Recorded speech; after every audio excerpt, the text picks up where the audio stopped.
নাহারপুর গ্রামের এক সাধারণ মানুষ ছিলেন হাসিম চৌধুরী। তার দুই মেয়ে, বড় মেয়ে আমিনা আর ছোট মেয়ে মরিয়ম। আমিনা ছিল শান্ত, ভদ্র আর পরিশ্রমী, গ্রামের সবাই তাকে ভালোবাসতো। আর মরিয়ম ছিল সুন্দরী ও চটপটে, কিন্তু তার একটা বড় সমস্যা ছিল, সে অন্য সুখ দেখতে পারতো না। গ্রামের মানুষ যখনই বলতো, জানো আমিনা মেয়েটা কত ভালো, যে বাড়িতে যাবে সেই বাড়িতেই আলোকিত হয়ে যাবে, এসব কথা শুনে তখন মরিয়মের বুকের ভেতর আগুন জ্বলে উঠতো। সে মনে মনে বলতো, আমি কি কম সুন্দর, সবে ওরই প্রশংসা করে কেন? একদিন হাসিম দুই মেয়েকে ডেকে বললেন,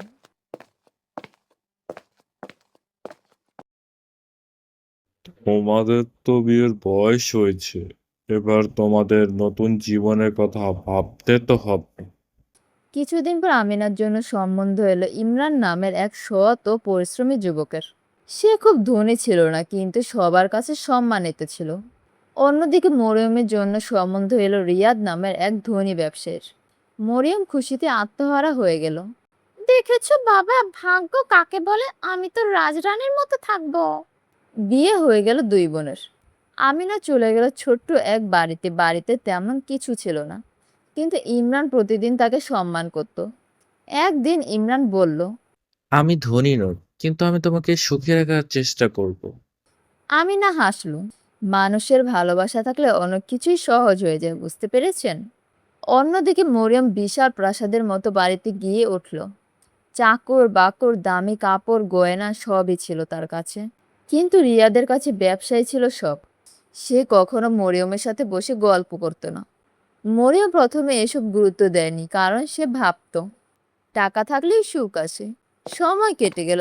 একদিন এক গ্রামের অনুষ্ঠানে দুই বোনের দেখা হলো।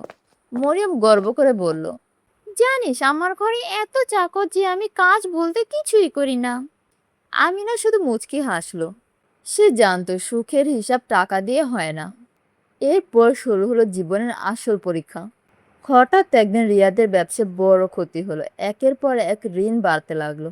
দামি গাড়ি বিক্রি হয়ে গেল, চাকরদের ছাঁটাই করা হলো। মরিয়মের শাশুড়ি প্রতিদিন তাকে দোষ দিতে লাগলো, তুমি আমাদের ঘরে আসার পর থেকেই অশান্তি শুরু হয়েছে। রিয়া তো বদলে গেল। সে মরিয়মের দিকে তাকিয়েও কথা বলতো না।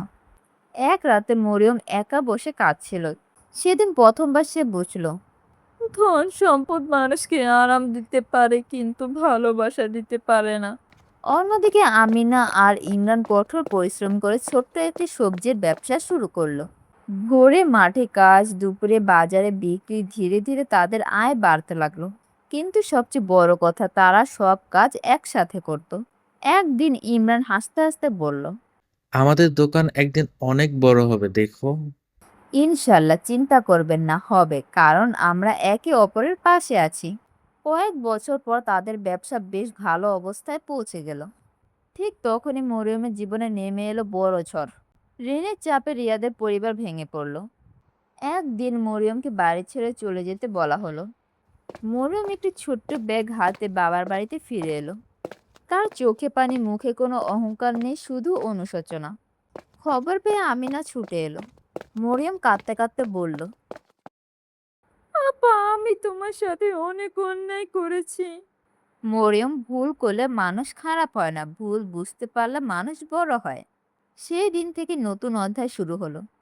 আমিনা আর ইমরান মরিয়মকে নিজেদের ব্যবসায় যুক্ত করলো। প্রথম দিকে মরিয়মের খুব কষ্ট হতো।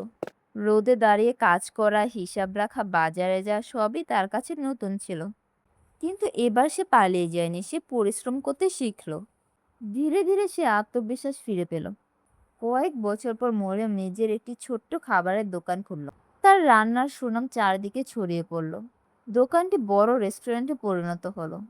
একদিন মরিয়ম দোকানের সামনে দাঁড়িয়েছিল। তার মনে পড়লো পুরোনো দিনের কথা। যে মেয়ে একসময় শুধু ধন সম্পদ নিয়ে গর্ব করত, আজ সে নিজের পরিশ্রমে সফল হয়েছে। সে আকাশের দিকে তাকিয়ে মুচকি হাসলো আর মনে মনে বলল, আল্লাহ, আমি বুঝতে পেরেছি সত্যিকারের সম্পদ টাকা নয়, সত্যিকারের সম্পদ হলো ভালোবাসা, সম্মান আর পরিশ্রম। সেদিন দুই বোন পাশাপাশি দাঁড়িয়েছিল। একজন তাকে ক্ষমা করছিল আর অন্যজন নিজের ভুল থেকে শিক্ষা নিয়েছিল। বন্ধুরা এভাবে দুই বোনের গল্প সবাইকে শেখালো অহংকার মানুষকে একা করে দেয়, কিন্তু ভালোবাসা ও পরিশ্রম মানুষকে জীবনের আসল সুখ এনে দেয়।